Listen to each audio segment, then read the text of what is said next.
Buenos días. El tema de hoy se llama posturas frente al conocimiento.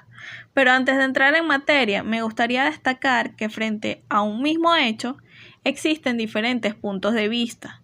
Por ejemplo, tenemos el caso de un par de gemelos. Nacen en la misma familia, se crían bajo las mismas normas, con los mismos valores y principios. Sin embargo, en su forma de ser son distintos. A pesar de que externamente son muy parecidos, internamente no lo son. El padre de estos gemelos tenía un vicio, era alcohólico.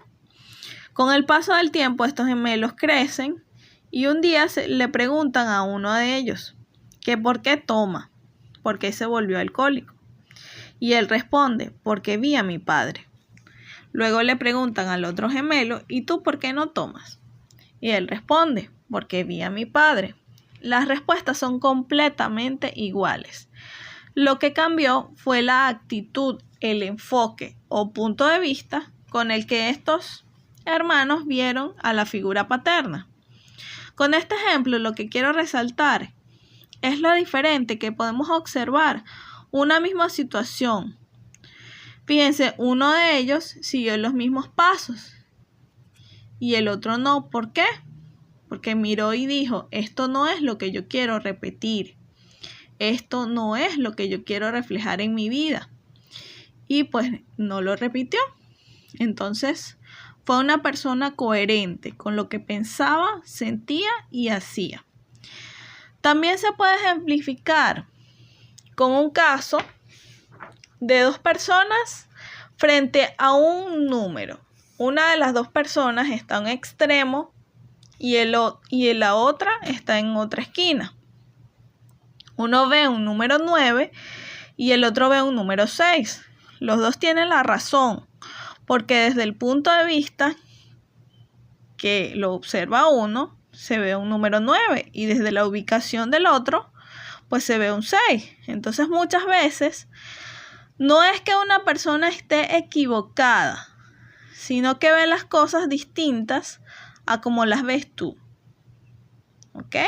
Y ya habiendo hecho este preámbulo, sí damos inicio al tema.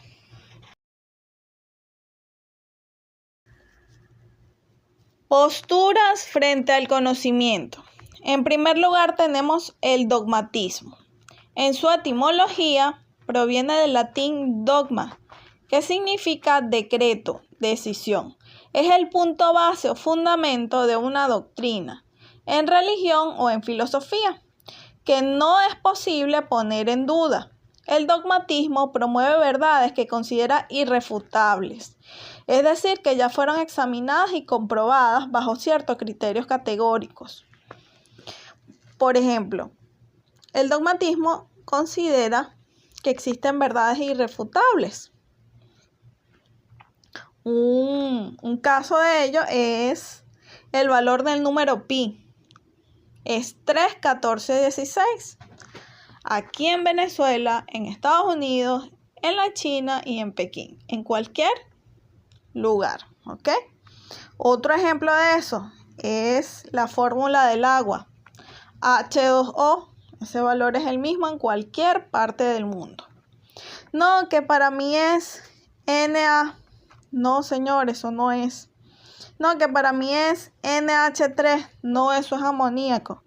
Entonces, hay verdades que no varían. Algunas veces la verdad va a depender del punto de vista, pero otras no. Otras veces va a depender del término medio. Y esto a veces también es cierto. A una persona le gusta el chocolate caliente. A la otra le gusta el chocolate frío. Se hace un chocolate tibio y problema resuelto. Pero esto no siempre es así. La capital de México es el DF. Llega una persona y dice, no, yo pienso que es Tijuana. Llega otro y dice, no, pero en la mitad, en el centro, queda Durango. Vamos a decir que la capital es Durango. Yo pienso que es Durango. Y resulta que no, a veces la verdad está en un extremo. Por lo tanto, ni todo es opinable, ni la verdad siempre es el término medio. Hay verdades absolutas en todas las ramas de las ciencias, verdades indiscutibles. Las características del dogmatismo son las siguientes.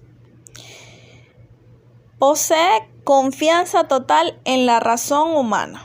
No admite duda ni preguntas. La razón es el medio para captar la verdad, es decir, la razón de ser de las cosas. Afirma que existe una relación entre el sujeto y el objeto. Expone verdades que son indudables y que no son sometidas a cualquier tipo de revisión o crítica. Uno de los representantes más importantes del dogmatismo fue Sócrates con la mayéutica. ¿Qué es esto de la mayéutica? Pues es un método que consiste esencialmente en emplear el diálogo para llegar al conocimiento. La idea básica del método socrático de enseñanza consiste en que el maestro no inculca al alumno el conocimiento, pues rechaza que su mente sea un receptáculo o cajón vacío en el que se puedan introducir las distintas verdades. Para Sócrates es el discípulo quien extrae de sí mismo el conocimiento. Este método es muy distinto al de los sofistas. Los sofistas daban discursos a partir de ellos, esperaban que los discípulos aprendiesen. Sócrates, mediante el diálogo y un trato más individualizado con el discípulo, le ayudaba a alcanzar por sí mismo el saber.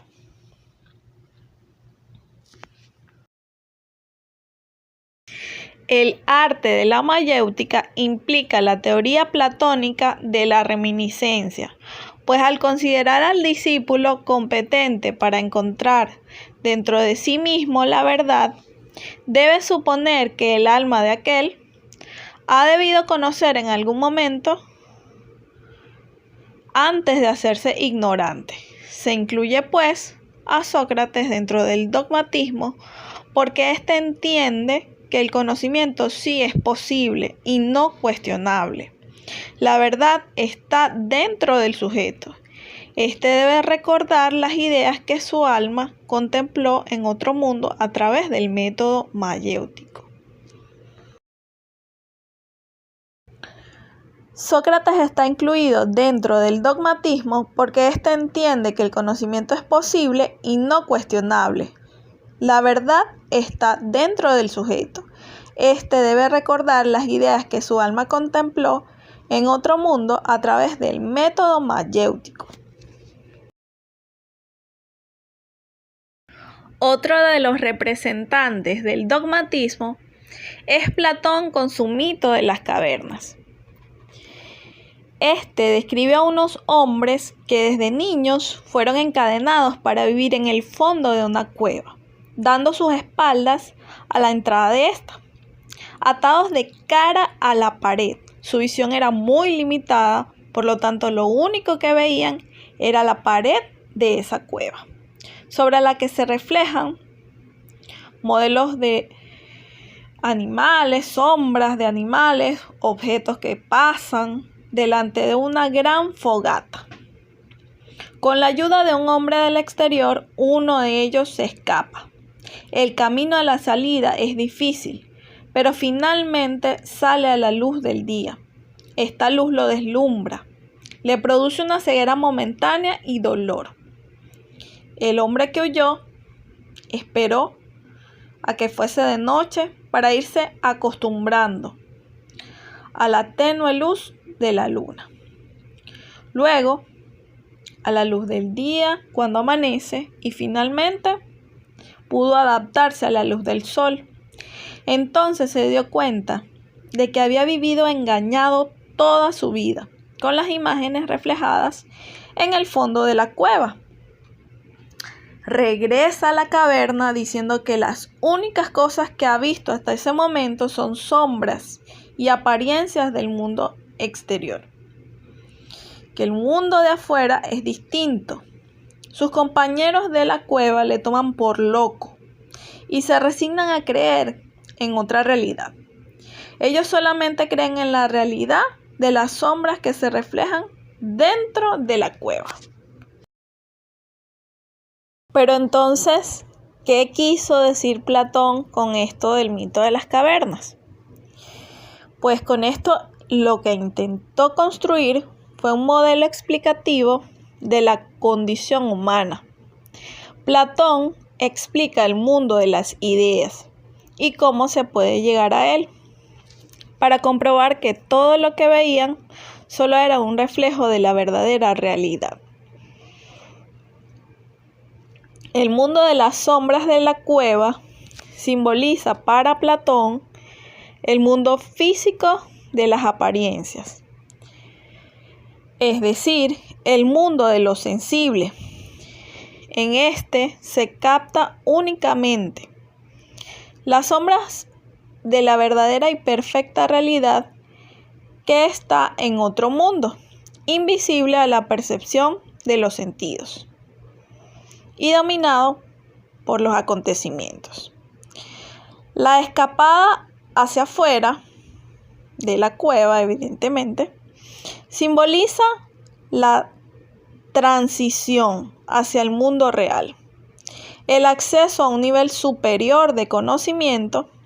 El acceso a este nivel de conocimiento viene acompañado por un camino difícil. Conseguir llegar a este mundo real, que simboliza la verdad, es complicado, ya que representa el paso de lo sensible a lo inteligible. Lo exterior es el mundo del pensamiento, el mundo de las ideas. El fuego, es decir, la fogata, representa la idea más perfecta, que es el bien, la cual tendrá prioridad absoluta sobre todas las ideas. Los prisioneros simbolizan el alma encarcelada en el mundo sensible y las cadenas simbolizan el cuerpo.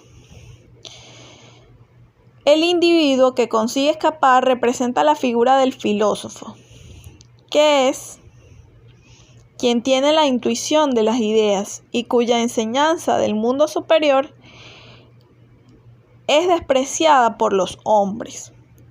En el mito de la caverna, Platón establece una concepción dualista. La realidad material o sensible es tan solo un mundo imperfecto y efímero, y que el auténtico ser, el mundo inteligible, es decir, de las ideas, es lo más valioso y perfecto, eterno e inmutable. Solo es captado por los filósofos.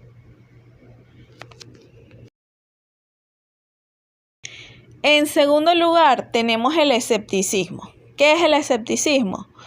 Pues es esta postura que pone en duda la posibilidad del conocimiento de la realidad.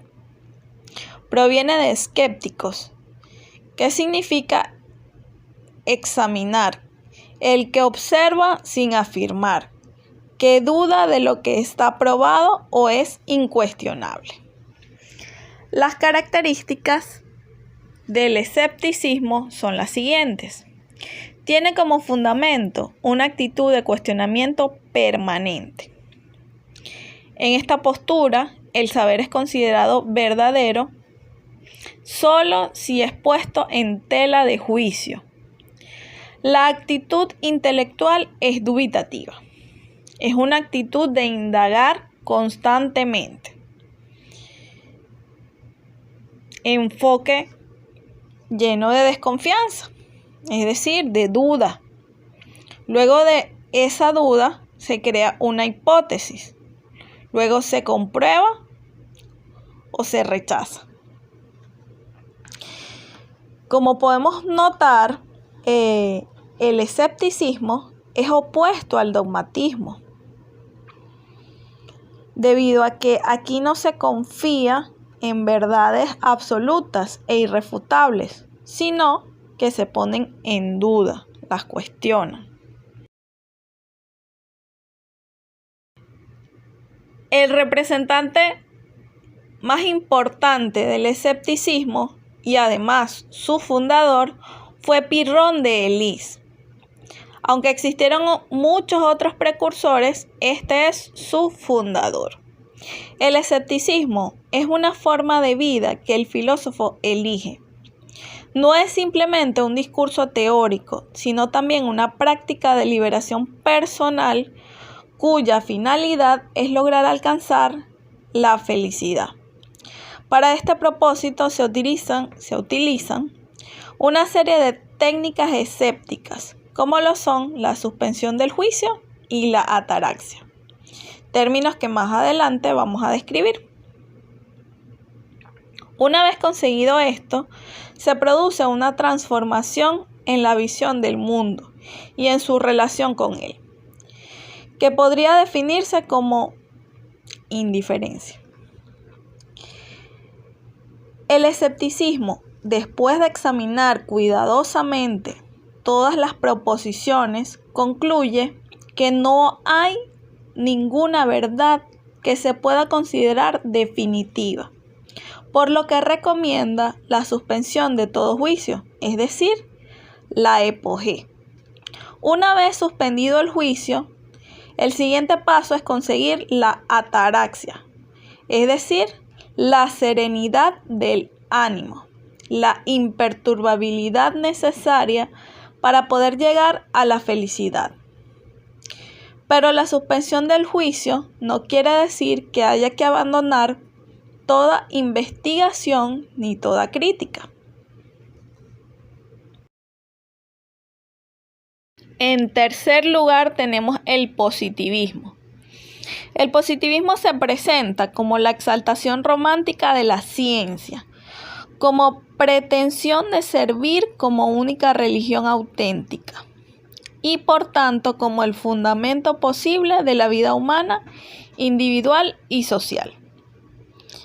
El positivismo acompaña y provoca el nacimiento y la afirmación de la organización técnico-industrial de la sociedad, fundada y condicionada por la ciencia. Expresa las esperanzas, los ideales y la exaltación optimista que han provocado y acompañado esta fase de la sociedad moderna. El hombre ha creído en esta época haber hallado en la ciencia la garantía infalible de su propio destino. Por esto, ha rechazado por inútil y supersticiosa toda alegación sobrenatural y ha puesto lo infinito en la ciencia, encerrando en las formas de la misma la moral, la religión, la política, la totalidad de su existencia. El precursor del positivismo se llama Augusto Comte, quien considera que la humanidad atraviesa por 3 etapas: la teológica, la metafísica y, por último, la positiva. Esto también es conocido como la ley de los 3 estados. En primer lugar, el estado teológico, asociado a la fantasía. En segundo lugar, el estado metafísico. Allí la razón reemplaza a la fantasía. Y por último, el estado positivo o real. Construye el saber fundamentalmente en la experiencia, en la observación. Comte propone que la ética es la séptima ciencia y que es la fundamental de todas las otras ciencias.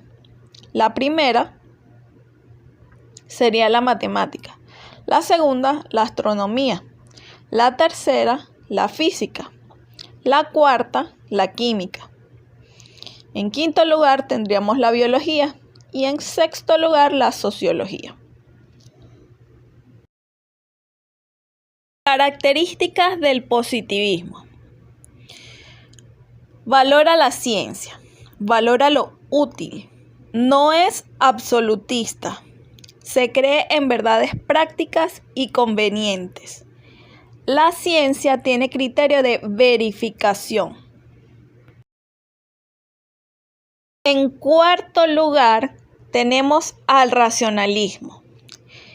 Este tiende a reconocer como fundamento del conocimiento a la razón, a los procesos abstractos derivados de la actividad pensante.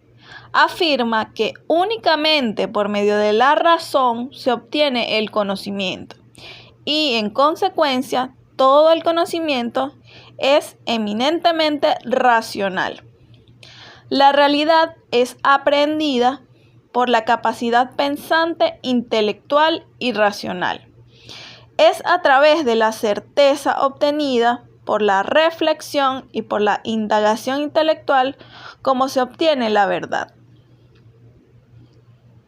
Su principal exponente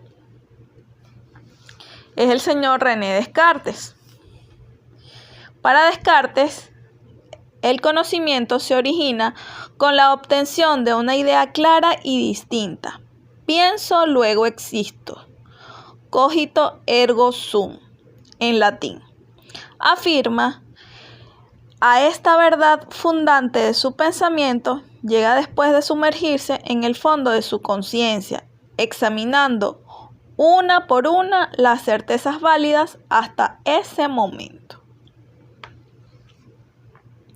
Las características del racionalismo son las siguientes. Proviene del latín ratio, es decir, razón. Posee plena confianza en la razón humana.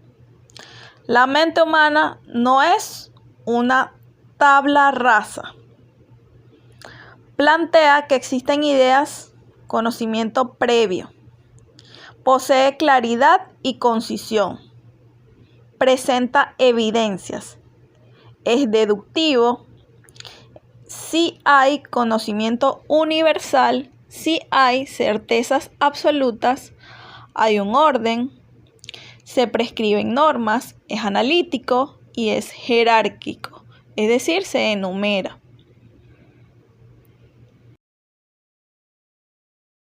En quinto lugar tenemos el empirismo. En su etimología proviene del griego empíricos.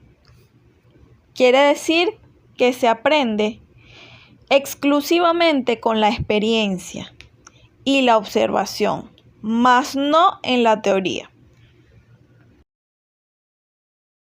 Características del empirismo. La experiencia es la garantía de validez del conocimiento. La experiencia determina el saber y la fundamentación de los principios. La inducción es el recurso válido para la obtención del conocimiento. La razón puede elaborar teorías, pero es la experiencia la que realmente determina la verdad de las mismas. No hay ideas innatas, es decir, no hay conocimiento previo. Todo tipo de conocimiento proviene de la experiencia. Todo conocimiento es adquirido. La mente es una tabla rasa, es decir, un espacio vacío. El conocimiento humano es limitado. La experiencia es lo que prevalece. Se restringe la capacidad de la mente humana. Ir más allá de la experiencia no es lícito. El ensayo y el error se valoran. Y por último, se elimina la superstición. En sexto lugar, pero no menos importante, tenemos el idealismo. Corresponde a aquella postura que da primacía a las ideas en la percepción de la realidad y en la generación del conocimiento. Para los idealistas, la mente actúa y es, de hecho, capaz de hacer existir cosas que de otro modo no serían posibles, como la ley, la religión, el arte o las matemáticas, y sus afirmaciones son aún más radicales al afirmar que los objetos percibidos por una persona se ven afectados hasta cierto punto por la actividad mental. Actualmente podría decirse que la llamada ley de atracción posee características necesariamente idealistas, al considerar que la mente humana crea la realidad y atrae las cosas que suceden. Característica primordial del idealismo es que en él sí existen ideas previas. Luego pasan por un proceso de comprobación o descarte. Posteriormente se ve si la idea prevalece o no prevalece. En el idealismo la realidad es percibida como una idea. Muchísimas gracias por tu atención. Estoy a la orden para aclarar cualquier duda o inquietud. Y bueno, feliz fin de semana.